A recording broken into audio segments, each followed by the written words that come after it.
जय Hind. RSP India पर आप लोगों का स्वागत है। आज हम लोग स्टार्ट करते हैं मुगल साम्राज्य। माय डियर, मुगल साम्राज्य एक ऐसा टॉपिक है कि यहाँ से आपके एवरी एग्जाम में एक ना एक क्वेश्चन देखने को मिलेगा, चाहे वो कैसा भी एग्जाम हो, लाइक यूपीएससी, बीपीएससी, एनटीपीसी, जो भी एग्जाम चल रहा हो, आपको यहाँ से एक ना एक क्वेश्चन बनना ही बनना है। तो हम लोग स्टार्ट करते हैं मुगल साम्राज्य। यदि आप मेरे इस चैनल पर नए हैं तो इसको लाइक, शेयर और सब्सक्राइब जरूर करेंगे। चलो स्टार्ट करते हैं बिना लेट किए हुए मुगल साम्राज्य को। तो मुगल साम्राज्य, मुगल वंश के संस्थापक की बात करें हम लोग तो मुगल वंश के संस्थापक कौन थे? तो बाबर। ठीक है, मुगल वंश के संस्थापक कौन थे? तो मुगल वंश के वास्तविक संस्थापक की बात किया जाए तो मुगल वंश के संस्थापक थे बाबर। वही हम लोग बात करते हैं बाबर की। तो बाबर का जन्म कब हुआ? तो बाबर का जन्म 14 फरवरी 1483 ईस्वी को फरगान राज में हुआ था। फरगान मैडियर एक छोटा सा राज है फरगान, ठीक है, जिसे वर्तमान में फरगान को क्या बोलते हैं? उज्बेकिस्तान के नाम से जानते हैं। ठीक है, वर्तमान में फरगान को उज्बेकिस्तान के नाम से जानते हैं। यानी कि होता क्या है, जब बाबर का जन्म 14 फरवरी 1483 ईस्वी को होता है तो उस समय फरगान का शासक उनके पिता उमर शेख मिर्जा होते हैं। ठीक है, उनके पिता जो है उमर शेख मिर्जा फरगान के शासक होते हैं। होता क्या है, जब उमर शेख मिर्जा 1494 ईस्वी में उसका मृत्यु हो जाता है। उमर शेख मिर्जा का 1494 ईस्वी में मृत्यु हो जाता है। यानी लिखा हुआ यहाँ पे बाबर के पिता की मृत्यु के बाद 1494 ईस्वी में फरगान की गद्दी पर जो है बाबर बैठते हैं अपने पिता की मृत्यु के बाद। हम लोग बात करें बाबर की माता का तो बाबर की माता कौन थी? तो कुतुलुग निगार खानम थी, जो चंगेज खा के वंशज थे। हम लोग नेक्स्ट टॉपिक में पढ़ेंगे चंगेज खा या दिल्ली सल्तनत में जो स्टार्ट करेंगे तो उस टाइम उस सब के बारे में चर्चा करेंगे। आगे हम लोग चले तो जैसे ही बाबर गद्दी पे बैठते हैं, हम लोग जानते हैं कोई भी शासक जो है अपने साम्राज्य को विस्तार करना चाहेगा। इन्हीं केस में बाबर जैसे ही फरगान की गद्दी पे बैठते हैं तो वो अपना साम्राज्य का विस्तार चाहता है। कोई भी शासक जो है अपना साम्राज्य का विस्तार चाहता है, तो बाबर भी जो है अपना साम्राज्य का विस्तार करना चाहता है। इसी क्रम में बाबर जो है वह अपना साम्राज्य का विस्तार करने के लिए प्रथम आक्रमण कहां करते हैं? तो प्रथम आक्रमण समरकंद के क्षेत्र पे करते हैं, जो आपको हम मैप के थ्रू समझाने वाले हैं। ठीक है, यानी कि जैसे ही 1494 ईस्वी में बाबर फरगान की गद्दी पे बैठते हैं तो गद्दी पे बैठने के बाद जो है वो अपना साम्राज्य का क्या करते हैं? विस्तार करना चाहते हैं। तो अपना विस्तार करने के लिए सबसे पहले वो फरगान से दक्षिण क्षेत्र में समरकंद की ओर कुंज करता है। और कब? 1494 ही, यानी कि गद्दी पे बैठने की कुछ दिन के उपरांत ही जो है बाबर प्रथम आक्रमण समरकंद पे करते हैं। समरकंद पे जैसे आक्रमण करता है बाबर को हार की सामना करना पड़ता है। ठीक है, बाबर को हार की सामना करना पड़ता है समरकंद पे आक्रमण पर, लेकिन बाबर हार मानने वाला होता नहीं है। बाबर को फरगान से लौटने के बाद यानी समरकंद से जैसे ही वहां लौटता है तो अपने सैन्य शक्ति को और अधिक मजबूत करने की कोशिश करता है और वह मजबूत करता है। अगेन जो है वह 1497 ईस्वी में समरकंद पे दोबारा अटैक करता है। ठीक है, समरकंद पे दोबारा अटैक करते हैं फिर से, और इस बार जो है समरकंद को बाबर जीतता है। और जीतने के बाद लगभग मैडियर वहां पे 100 दिन तक अपना शासन व्यवस्था को चलाए रखता है। ठीक है, दूसरी बार जैसे ही फरगान से बाबर समरकंद पे आक्रमण किया तो उसको जीता और वहां पे अपनी शासन व्यवस्था मात्र 100 दिन तक ही अपने हाथ में रखा। फिर जो है समरकंद के जो भी शासक थे उसको यहां से भगा दिए और बाबर जो है भाग करके पुनः फरगान आता है। बाबर फिर सोचता है कि ऐसी क्या बात है कि मुझे हार की सामना करना पड़ा। तो बाबर उसी बात पे, जैसे मैं क्या करना चाह रहा हूं, आप कोई भी एग्जाम देते हो, कोई भी एग्जाम में कहां पे कमी होती है, किस आपका मैथ कमजोर है, जीएस कमजोर है, यानी कि जैसे इसी तरह से बाबर सोचा कि जब हम फरगान को जीत लिए यानी कि समरकंद को जीत लिए फिर मुझे भागना पड़ा, तो उस टॉपिक पे वो सोचा और सोच विचार के बाद पुनः वो 1501 में फिर से समरकंद पे अटैक करता है। ठीक है, बाबर जो है 1501 ईस्वी में पुनः समरकंद पे अटैक करता है और फिर से समरकंद को वो जीतता है। समरकंद को फिर से 1501 में तीसरी बार वो जीतता है, और जीतने के बाद माय डियर लगभग उस बार वो 8 माह तक जो है वहां पे अपना शासन व्यवस्था बनाए रखता है। ठीक है, फिर से समरकंद यानी दक्षिण क्षेत्र में जो है राजनीतिक शक्ति बहुत ही मजबूत था, तो दक्षिण क्षेत्र के शासक जो है पुनः 8 माह के बाद अपना सत्ता को हासिल करने में कामयाब होते हैं। पुनः बाबर को समरकंद से भागना पड़ता है, कहां, फरगान की ओर वो पुनः भाग करके आते हैं। अब होता है क्या, बाबर को लगभग यह मालूम चल गया था कि दक्षिण क्षेत्र में दैट मीन्स समरकंद की ओर विजय पाना इतना आसान बात नहीं है। ठीक है, तो वह और अपना क्षेत्र को विस्तार करना चाहा, तो वो उत्तर की ओर बढ़ा। ठीक है, और उत्तर की ओर बढ़ता है। अब बाबर 1504 ईस्वी में, कब, बाबर 1504 ईस्वी में काबुल और गजनी को जीता। यानी कि बाबर जब लगातार समरकंद से हार की सामना करना पड़ रहा था, तो बाबर जो है दक्षिण से छोड़ करके आगे उत्तर की ओर बढ़ा, और उत्तर की ओर बढ़ते हैं और प्रथम आक्रमण 1504 ईस्वी में काबुल और गजनी क्षेत्र में करते हैं, जो इंडिया के बगल में है। ठीक है, और काबुल और गजनी को वो बड़ी आराम से जीत लेते हैं। ठीक है, और जीतने के बाद बाबर पुनः फरगान वापस आता है और वहां पे अपने एक वफादार को वहां की सूबेदारी व्यवस्था सौंप देते हैं। ठीक है, आगे चलेंगे हम लोग। जब बाबर 1504 ईस्वी में काबुल और गजनी को जीतते हैं, इसकी खुशी होती है उसे कब, 1507 में। यानी कि जीते कब, 1504 ईस्वी में बाबर ने काबुल और गजनी को जीता, और जीतने के बाद 1507 ईस्वी में बाबर जो है एक उपाधि धारण करते हैं, जिसे हम लोग पादशाह नामक उपाधि के नाम से जानते हैं। तो यहां से एक क्वेश्चन पूछता है माय डियर कि पादशाह की उपाधि बाबर ने क्यों धारण किया था, तो आप बोलेंगे काबुल और गजनी के युद्ध के विजय में 1507 में जो है पादशाह की उपाधि धारण किया था। यहां से मैं आपको एक बात और बताऊं कि इससे पहले पादशाह की उपाधि इससे पहले कोई मुगल वंशीय धारण नहीं किए थे।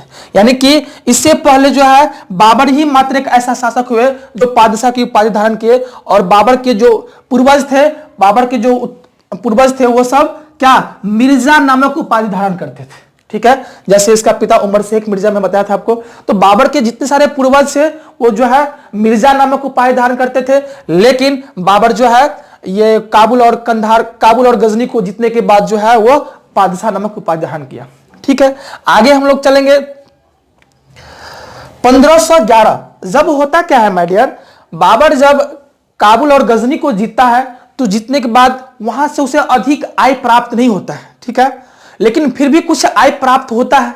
तो जो भी आय प्राप्त होता है, तो वो सारे पैसा मुद्रा इकट्ठा करके बाबर पुनः अपने आप का एक सेना जुटाता है, और सेना जुटाने के बाद 1511 ईस्वी में एक बार पुनः वो समरकंद को जीतना चाहता है।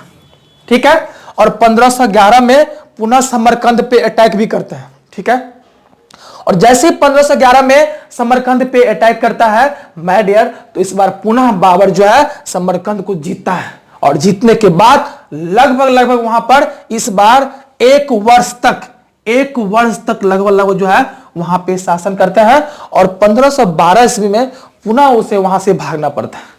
अब बाबर को लास्टली फैलन यह मालूम हो गया था कि समरकंद पे जीतना इतनी सहलता नहीं होगा, इतनी इजी नहीं होगा, इसलिए बाबर जो है अब समरकंद की ओर की राह को बंद करता है और उत्तर की क्षेत्र अपना विस्तार करना चाहता है। उसी क्रम में कहा जाता है इतिहासकारों के अनुसार कि बाबर को भारत से एक न्योता आया था, एक निमंत्रण आया था कि बाबर आप आओ और इंडिया को लूटो। तो ये कहने वाले कौन थे, तो इस टाइम माय डियर दिल्ली पर उस टाइम इब्राहिम लोदी का शासनकाल चल रहा था। तो इब्राहिम लोदी के एक चाचा थे आलम खां, उन्होंने ही न्योता दिया था कि बाबर आओ और इंडिया को लूटो। ठीक है, कहा था बड़े बड़े इतिहासकारों के अनुसार कहा जाता है कि राणा सांगा भी इस न्योता में सम्मिलित थे। यानी कि राणा सांगा ने भी जो है बाबर को बोले थे कि हाँ आप आओ और इंडिया को जितना मर्जी इतना लूट सकते हो। ठीक है, बाबर ने भारत पर लगभग 5 बार आक्रमण किया। बाबर जो है, बाबर ने भारत पर लगभग क्या, बाबर ने भारत पर 5 बार आक्रमण किया और आक्रमण करने के बाद जो है वो अटैक करते हैं कहाँ, इंडिया में। ठीक है, तो एक बार हम लोग पुनः ऊपर से देखेंगे, फिर हम लोग इंडिया का युद्ध अलग से देखेंगे। एक बार जितना पढ़े हैं उसको फिर से एक ही झटके में देखते हैं। जैसे क्या हम लोग बात किए मुगल वंश के संस्थापक, माय डियर, तो मुगल वंश के संस्थापक कौन थे, बाबर। बाबर का जन्म कब हुआ, तो बाबर का जन्म 14 फरवरी 1483 में फरगान में हुआ था। ठीक है, वर्तमान में फरगान को हम लोग उज्बेकिस्तान के नाम से जानते हैं। ठीक है, फरगान का शासक बाबर के पिता उमर शेख मिर्जा थे। ठीक है, जिसकी मृत्यु जो है 1494 ईस्वी में होता है। वही हम लोग बात करें बाबर की माता का, तो बाबर की माता थे कुतुब निगार खानम। ठीक है, जब बाबर 1494 ईस्वी में फरगान की गद्दी पे बैठते हैं, तो गद्दी पे बैठने के बाद ही वो पहला अटैक कहां करते हैं, तो समरकंद पे करता है। कब करता है, तो आपका 1494 में ही करता है। दूसरा कब करता है, 1497 में, और तीसरा कब करता है, 1501 में। ठीक है, इसके बाद लगातार वहां से उसको हार मिलता है, तो वो उत्तर की तरफ बढ़ता है। और हम लोग आगे इसके बारे में पढ़ते हैं कि बाबर ने भारत में पांच बार आक्रमण किया था, इसके बारे में हम लोग पढ़ते हैं। तो हम लोग आगे चलते हैं। बाबर ने भारत पर 5 बार आक्रमण किया। ठीक है, तो जब बाबर ने भारत पर 5 बार आक्रमण किया, तो प्रथम आक्रमण हम लोग बात करेंगे बाबर की प्रथम आक्रमण। ठीक है, तो प्रथम आक्रमण 1519 में जो है बाबर ने भारत पर आक्रमण किया। प्रथम आक्रमण जो है 1519 में किया। बाजरा और भेरा को वो अपने अधिकार में कर लिए, यानी कि इंडिया के जो आसपास में बाजरा और भेड़ा थे गुजरात के साइड में, तो इस क्षेत्र को जो है 1519 में बाबर अपने अधिकार में कर लिए और लूटपाट करके पुनः वो यहां से वापस आ गए। पुनः गए और लूटपाट करके भाग करके वापस आ गए। पुनः वो दूसरा अटैक भारत पर किया। कब, तो 1519 में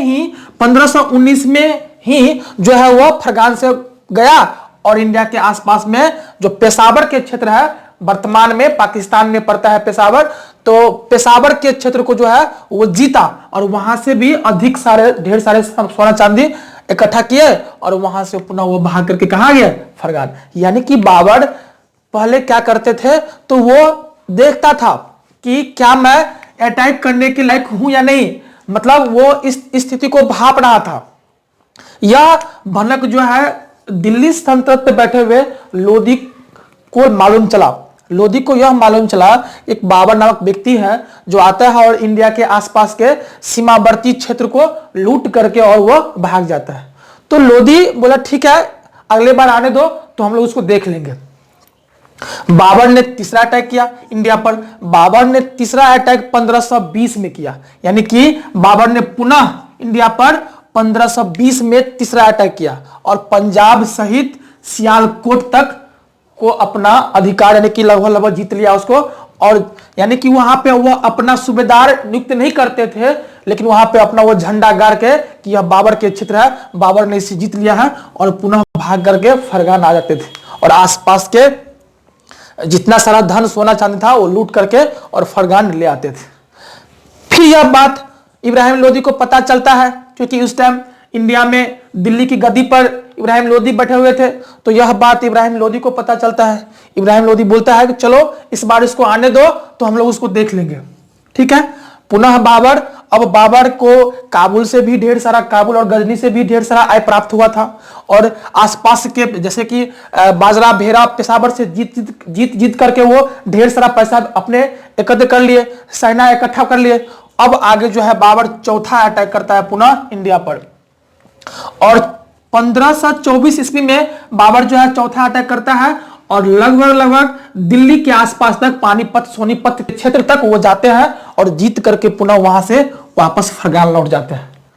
अब लोधी को थोड़ा सा, इब्राहिम लोधी को थोड़ा बेचैनी बढ़ता है कि भाई ये तो बहुत आगे बढ़ रहा है और बाबर जो है पीछे हटने वाले कहा, बाबर पांचवा अटैक की तैयारी करते हैं और ठीक 2 साल बाद 1526 में यानी पानीपत का प्रथम युद्ध कब हुआ, तो बाबर जो है 21 अप्रैल 1526 को फाइनली पांचवा अटैक करता है इंडिया पर। ठीक है, 21 अप्रैल 1526 को जो पानीपत का प्रथम युद्ध होता है वो फाइनली बाबर जो है पांचवा अटैक करता है और इब्राहिम लोदी और बाबर के बीच में घमासान टक्कर होता है। एक भयंकर युद्ध होता है। कहा जाता है इतिहासकारों के अनुसार से कि इब्राहिम लोदी के पास लाखों में सेना था, लेकिन बाबर के पास मात्र 12,000 सेना थे। दुर्भाग्य यह देखो कि यह युद्ध मात्र 3 से 4 घंटे में फाइनल हो जाता है, यानी कि 3 से 4 ही घंटे में बाबर के सेना ने इब्राहिम लोदी की सेना को परास्त कर देते हैं। ठीक है। और बाबर, क्योंकि बाबर इस युद्ध में, पानीपत के युद्ध में बहुत सारे तोप का प्रयोग किया था, यानी कि बाबर प्रथम बार, जीवन में प्रथम बार बाबर ने पानीपत के युद्ध में तोप का प्रयोग किया था और तुगलकनामा युद्ध नीति का प्रयोग किया था। तो यहां से क्वेश्चन बनते हैं, आपके बीपीएससी यूपीएससी में क्वेश्चन पूछता है कि बाबर ने प्रथम बार तोप का प्रयोग कहां किया था। तो बाबर ने प्रथम बार तोप का प्रयोग कहां किया था, तो पानीपत के प्रथम युद्ध में किए थे, जो 21 अप्रैल 1526 में हुआ था, जहां पे इब्राहिम लोदी का क्या हुआ था, हार हुआ था। बाबर इसी युद्ध में तुगलकनामा युद्ध नीति का प्रयोग किया था, जो उन्होंने उज्बेगान जनजाति से सीखे थे।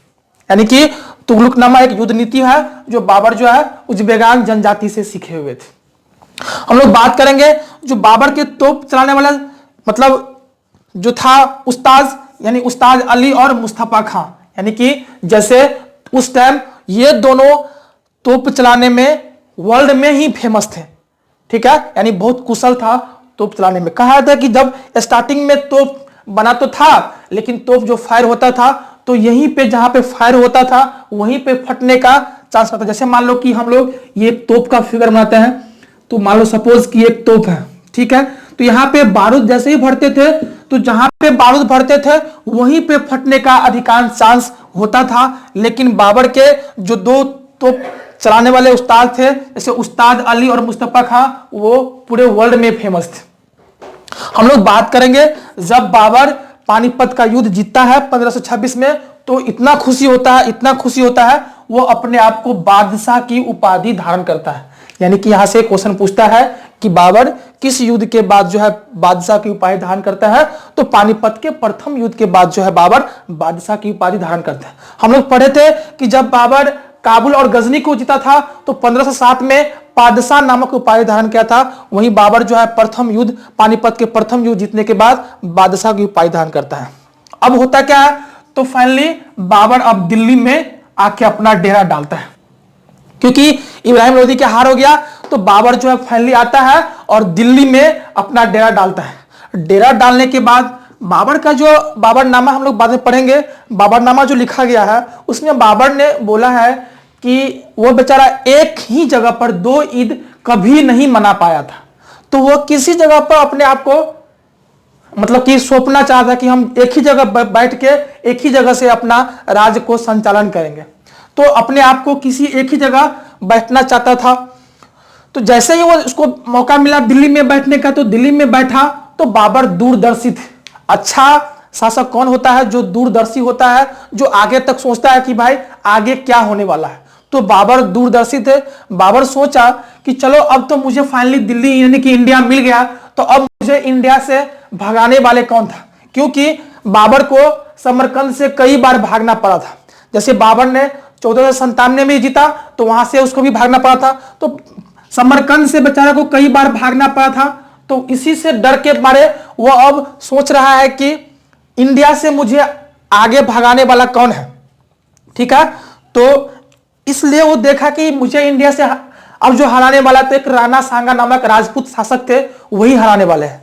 तो बाबर ने क्या किए, जितने सारे सोना चांदी धन लूटे हुए थे, सब सोना चांदी में से कुछ पैसा सबको आसपास के इलाके में, गजनी, काबुल, कंधार के क्षेत्र में, इंडिया के कुछ क्षेत्र में बांट दिए। और जब ढेर सारा पैसा बांट दिए तो यहाँ के जनता, हम लोग क्या है, एक लोभी किस्म का आदमी है, तो हम लोग मतलब यहाँ की जनता जो है बाबर की जय जयकार करने लगा कि बाबर बहुत अच्छा है, बाबर बहुत अच्छा है। और यहाँ के लोगों ने बाबर को कलंदर की उपाधि धारण किया। कलंदर मीन्स होता है दान देने वाला व्यक्ति, उदार दिल वाला व्यक्ति, समझ गए। तो यहाँ से क्वेश्चन पूछता है कि कलंदर की उपाधि बाबर को किसने दिया था, तो स्थानीय लोगों ने बाबर को कलंदर की उपाधि दिया था। अब बाबर फाइनली एक और युद्ध लड़ना चाहता है, खानवा का युद्ध। तो बाबर जो है अपने सेना को पूरा मोटिवेट करता है मांस मदिरा जो भी होता है, दारू, सब कुछ फ्री कर देता है उनको। अब बोलता है कि मुझे एक और युद्ध लड़ना है, खानमा का युद्ध। ठीक है, अब तो आसपास के लोगों से उसका सपोर्ट मिल ही गया, क्योंकि उस आसपास के क्षेत्र में ढेर सारा सोना चांदी बटा था, तो लोग भी उसका जय जयकार कर रहे थे कि नहीं बाबर अच्छा है, बहुत अच्छा है।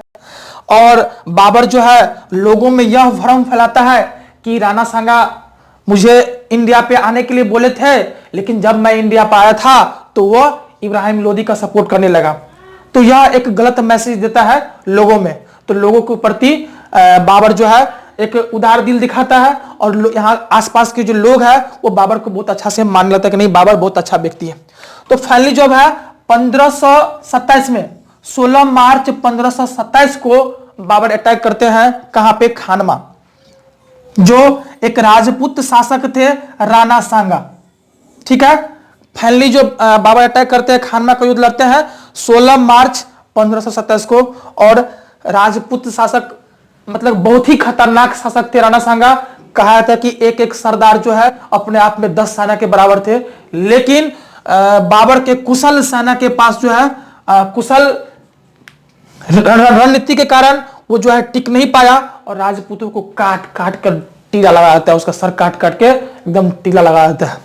ठीक है, और फाइनली जो है खानमा के युद्ध में बाबर की जीत होता है, और जीतने के बाद जो है बाबर अपने आप को गाजी की उपाधि से धारण करता है। गाजी मीन्स होता है टीला लगाने वाला व्यक्ति, यानी कि बाबर जो है जब खानमा का युद्ध जीतता है तो युद्ध जीतने के बाद गाजी की उपाधि धारण करता है। तो यहां से एक क्वेश्चन पूछता है माय डियर, आपसे एग्जाम में क्वेश्चन पूछेगा कि बाबर ने किस युद्ध के बाद गाजी की उपाधि धारण किया था। तो बाबर ने जो है खानमा युद्ध के बाद जो है गाजी की उपाधि धारण किया था। आपसे पूछेगा कि बाबर ने किस युद्ध के बाद बादशाह की उपाधि धारण किया। तो बाबर ने पानीपत के प्रथम युद्ध के बाद जो है गाजी की उपाधि धारण किया था। आपसे पूछेगा कि बाबर ने किस युद्ध के बाद बादशाह की उपाधि धारण किया। तो बाबर ने जो है काबुल और गजनी जीतने के बाद जो है बादशाह की उपाधि धारण किया। तो ये सब क्वेश्चन आपके पीसीएस टाइप के एग्जाम में बनता है। आगे हम लोग चलेंगे, एक और युद्ध देखते हैं, चंदेरी का युद्ध। अब जो बाबर फाइनली बाबर फाइनली जो खानमा का युद्ध जीता है, और खानमा में जो राजपूत शासक थे राणा सांगा उसको ध्वस्त कर देते हैं, तो अब थोड़ा सा चैन की सुकून वो दिल्ली की गद्दी पे बैठते हैं। लेकिन उसे यह सूचना मिलता है कि राजपूत शासक राणा सांगा के कोई ने कोई हेल्प किया था। तो वो हेल्प करने वाले व्यक्ति कौन थे। तो एक थे मेदिनी राय। मेदिनी राय जो थे उस टाइम मध्य प्रदेश के आसपास में उसका साम्राज्य चल रहा था, जो राणा सांगा का ही वफादार थे। तो बाबर ने सोचा कि भाई मेदिनी राय से भी पंगा लिया जाए। क्यों, क्योंकि वह राणा सांगा का मदद किया था, इसलिए वह उसको भी मिटाना चाहा। और क्योंकि बाबर को यह सूचना मिला था कि मेदिनी राय के पास भी लाखों में सेना है, तो बाबर को यह डर सता रहा था कहीं ना कहीं मुझे वो भी इंडिया से भगा सकता है। तो वह अगला युद्ध ठीक 1 साल के बाद जो है 1528 में चंदेरी का युद्ध होता है। ठीक है, 1528 में चंदेरी का युद्ध होता है, और मेदिनी राय को बहुत ही आसानी से बाबर जो है हराते हैं। क्योंकि मेन कारण अब यह था माय डियर, क्योंकि बाबर को हमेशा स्थानीय लोग का क्या था, सपोर्ट था, सेना का सपोर्ट था ही। और बाबर जो है आसपास के इलाके में इतना सोना चांदी धन बांट दिए थे कि वो स्थानीय लोगों को जो क्या था उसका सपोर्ट था। और क्योंकि आप लोग पढ़े ही हैं अभी कि बाबर को लोगों ने कलंदर कहा, यानी कि दानी व्यक्ति कहने लगा, जबकि बाबर ऐसा था नहीं। बाबर तो अपने आप को कहीं पर एक मतलब साम्राज्य चलाना चाह रहा था। तो आसानी से बाबर ने मेदिनी राय को हरा दिया, और मतलब चंदेरी का युद्ध को क्या किया, वो आसानी से जीत लिया। ठीक है, इसके बाद बाबर को यह सूचना मिलता है कि जिस टाइम बाबर ने किसको हराया था, इब्राहिम लोदी को 1526 में हराया था। तो इब्राहिम लोदी के एक छोटा भाई थे महमूद लोदी। इब्राहिम लोदी के एक छोटा भाई थे माय डियर महमूद लोदी। तो उस टाइम महमूद लोदी वहां से भाग करके बंगाल के क्षेत्र में, बंगाल बिहार के आसपास में आ गया था। बंगाल बिहार के आसपास में आ गया था। और बाबर जो उस टाइम खानमा का युद्ध या चंदेरी का युद्ध लड़ रहा था, तो मोहम्मद लोदी जो है बिहार के क्षेत्र में, बंगाल के क्षेत्र में कभी वहां लूटता था, कभी वहां लूटता था, कभी वहां मतलब कि आसपास के क्षेत्र में वो लूटपाट कर रहा था। तो बाबर को यह सूचना मिला, तो बाबर किससे, मोहम्मद लोदी से एक छोटा सा युद्ध करता है, घग्गर का युद्ध, जो बिहार के आसपास के क्षेत्र के इलाका है। घग्गर का युद्ध होता है 1529 ईस्वी में। और आसानी से जो है बाबर मोहम्मद लोदी को पीटने वाला ही होता है, लेकिन मोहम्मद लोदी वहां से भाग करके बंगाल क्षेत्र निकल जाते हैं और आसानी से जो है घग्गर का युद्ध भी बाबर जीत लेते हैं। फाइनली जब बाबर घग्गर का युद्ध जीता है कब, 1529 में, तो युद्ध जीतने के बाद बाबर जो है अपना दिल्ली की तरफ आगरा में पहुंचते हैं। दिल्ली में आगरा में पहुंचता है और इतिहासकारों के अनुसार से बाबर जो है अपने परिवार से बहुत ही प्रेम करता था, ठीक है। तो वहां पे उनका सबसे बड़ा बेटा हुमायूं, उसका हम बताएंगे आपको आगे कि सबसे बड़ा बेटा था हुमायूं, जिसका एक रोग से वो ग्रस्त हो जाते हैं, यानी कि हुमायूं जो है सैया पे लेटे हुए रहते हैं, यानी कि बेड पे जो है वो लेटे हुए रहते हैं, लाइक वो मरने वाला ही रहता है, ठीक है। और जितने सारे डॉक्टर हकीम बाबा सब थे, सब बोलते थे कि नहीं अब हुमायूं नहीं बचेगा, लेकिन बाबर जो है हुमायूं से बहुत ज्यादा प्रेम करते थे। तो बाबर जो है हकीम से बोलता है कि बाबा बताओ कोई उसका उपाय नहीं है। तो एक हकीम बताते हैं, ऐसा थेसिस है, ऐसा कहना है, मानना है, ऐसा लोगों का, ऐसा इतिहासकारों का मानना है कि ऐसा हुआ था। तो बाबर को एक बाबा यानी कि एक हकीम बताते हैं कि बाबर यदि आप हुमायूं के बेड के यानी कि बिस्तर के चारों तरफ आप घूमिएगा और बोलिएगा कि यह रोग मुझे लग जाए और वह ठीक हो जाए तो वो ठीक हो सकता है। तो बाबर अपने बेटा से बहुत प्रेम करते थे, तो बाबर ने ही ऐसा ही किया। वो हुमायूं के बेड के चारों तरफ घूमता है और बोलता है कि मुझे यह रोग जो उसको लगा हुआ है मुझे लग जाए और वो हुमायूं ठीक हो जाए। माय डियर, ऐसा ही होता है। हुमायूं धीरे धीरे ठीक होने लगता है और बाबर को धीरे धीरे मतलब बुखार या तबियत खराब होने लगता है, ठीक है। होता है कुछ दिन के बाद कि हुमायूं बिल्कुल ठीक हो जाता है और बाबर की फाइनली मृत्यु हो जाता है। जैसे ही बाबर मरता है, वहां पे हुमायूं फाइनली पूरा ठीक होता है। तो बाबर की मृत्यु कब हुआ माय डियर, तो मैं यहां पे आपको बताऊंगा कि बाबर की मृत्यु 26 दिसंबर 1530 को होता है। बाबर की मृत्यु कब हुआ, तो 26 दिसंबर 1530 ईस्वी में हुआ था। आप लोग जान गए कैसे हुआ था, ठीक है।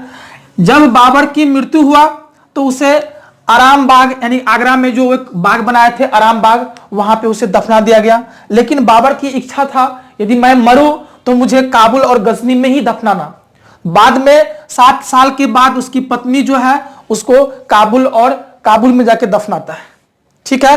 तो यहां से बाबर की चैप्टर क्लोज हो जाता है। आता है हम लोग बात करें थोड़ा सा बाबर के बारे में, तो बाबर की आत्मकथा, बाबर ने आत्मकथा लिखा था तुजुक-ए-बाबरी, जो तुर्की भाषा में था।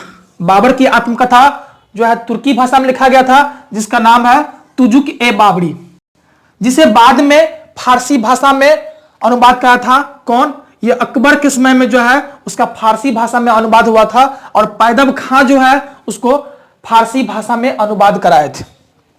वही हम लोग बात करेंगे माय डियर बाबर के बारे में। तो बाबर के 4 पुत्र थे। सबसे बड़ा पुत्र था हुमायूं। हुमायूं की माता का नाम था महम बेगम, यानी हुमायूं सबसे बड़ा पुत्र थे और उसकी माता का नाम था महम बेगम। बात करेंगे कामरान, हुमायूं, कामरान, अस्करी और हिंदाल। हुमायूं, कामरान, अस्करी और हिंदाल। तो हुमायूं की माता थी महम बेगम। वही बात करें कामरान की माता, तो ये थे गुलरुख बेगम। कामरान की माता कौन थी, तो गुलरुख बेगम। और वहीं अस्करी की भी माता थी गुलरुख बेगम और हिंदाल की जो माता थी वो था दिलदार बेगम। तो हुमायूं ने बाबर ने आपका कितना 3 शादियां किए थे, जो जिस तरह से उसका ये सबसे बड़ा पुत्र था हुमायूं। तो माय डियर अगले वीडियो में हम लोग हुमायूं के बारे में पढ़ेंगे, हुमायूं के बारे में विशेष जानकारी लेंगे कि हुमायूं कैसे शासक बना, कैसा शासक बना, हुमायूं ने क्या क्या किया। हम लोग अगले वीडियो में हुमायूं के बारे में पढ़ेंगे।